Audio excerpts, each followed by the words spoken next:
যে ঘটনাটি মূলত 5 বছর আগের ঘটনা। আমার বাড়ির পাশে একটি কালী মন্দির ছিল, যেখানে প্রতি বছর কার্তিক মাসে করে পুজো হতো, আর সমস্ত পুজোর দায়িত্ব আমাকে দেওয়া হতো। মানে ফুল, বেলপাতা, 5 ধরনের পল্লব ও আরও অনেক বিভিন্ন ধরনের যা যাবতীয় সামগ্রী আর কি। আমি প্রতি বছরের ন্যায় সেইবারও সব কিছু করার দায়িত্ব নিয়েছিলাম।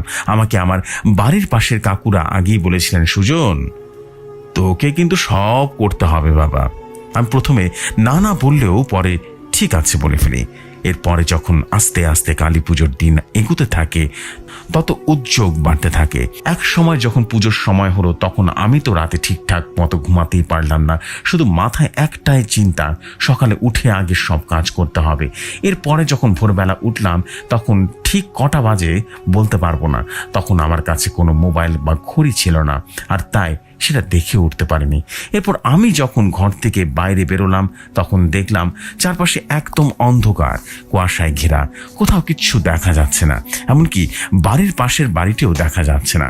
আমি আমার পাশের বাড়ির ঠাকুরদা বাড়িতে প্রতি বছর শিউলি ফুল তোলার জন্য যেতাম। যখনই আমি ওই ঠাকুরদার বাড়ি ওখানে গিয়েছি, তখন হঠাৎ কিছু একটা শব্দ পেয়ে যেই পিছনে তাকিয়েছি, তখন মনে হলো কেউ যেন আমার সামনে দিয়ে যাওয়া আসা করছে। এরপর আমি যখন এই সব মনের ভুল ভেবে ওনার বাড়ির দিকে যাব, তখন আমার সাথে একটি কালো ছায়া যেন আমার সঙ্গে সঙ্গে চলছিল। আমি ভেবেছিলাম আমার নিজের ছায়া, কিন্তু ভালো মতো লক্ষ্য করে দেখলাম আমার ছায়া তো আছেই, কিন্তু আমার পেছনেও আরেকটা ছায়া আমাকে ফলো করে যাচ্ছে।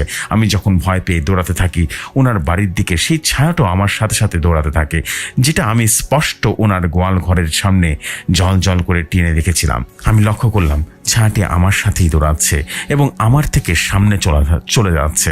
আমি তখনই চিৎকার করে বাসায় এসে শুয়ে পড়ি। এরপর যখন সকাল হয়, তখন আমাকে জিজ্ঞাসা করা হয়, রাতে চিৎকার করেছিলিস কেন, ভূতে ধরেছে নাকি? আমি তারপর সব ঘটনা ওনাদেরকে খুলে বলি। কেউ বিশ্বাস করতে চায় না, শুধু আমার বাবা ছাড়া।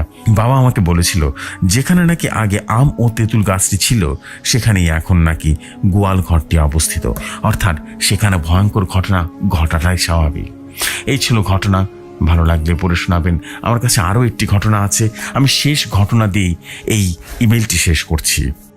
কোচবিহার জেলার একটি গ্রাম পানাগুড়ির কথা, যে গ্রামের চারপাশ বিভিন্ন সময় বিভিন্ন রকম যেমন ধানের সময় চারপাশ ধান দিয়ে ভর্তি হয়, আবার শীতকাল আসলেই তামাকে চারপাশ ছেয়ে যায়। এছাড়াও গ্রামের এদিকে সাধারণত যেখানে সেখানে বাঁশের বাগান দেখতে পাওয়া যায়।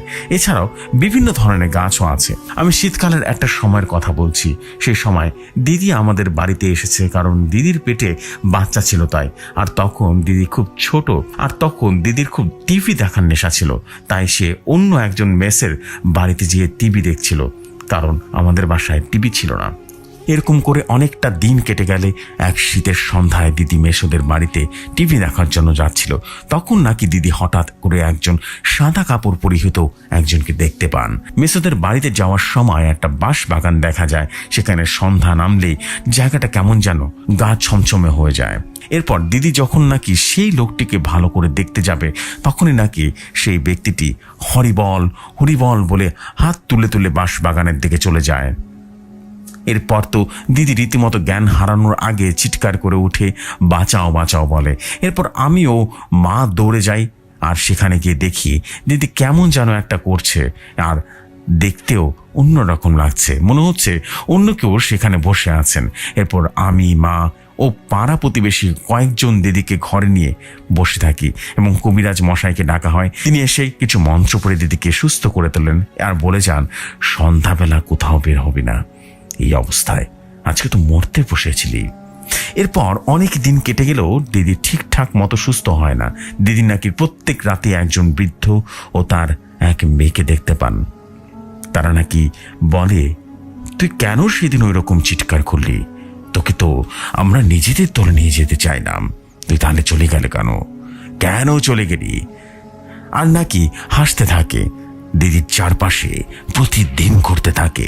এইসব কথা শোনার পর মা ও বাবা দিদিকে একজন বড় কবিরাজের কাছে নিয়ে যান। তিনি দিদিকে একটা তাবিজ দেন এবং জল দিয়ে বলে ওঠেন, এই তাবিজটি কয়েকদিন তোর কাছে রাখবি, আর এই জলগুলো একটু একটু করে খাবি, বুঝলি? আর যদি আমার কথা না শুনিস, তাহলে প্রত্যেক প্রত্যেক দিন এইভাবে তিলে তিলে শেষ হয়ে যাবি। এরপর দিদিকে বাড়িতে আনা এবং কবিরাজের সব কথা মানা হয় এবং কিছুদিন পর দিদি সুস্থ হয়ে ওঠে এবং নিজের শ্বশুর বাড়িতে চলে যায়। এই ছিল আমার জানা কয়েকটা ভৌতিক ঘটনার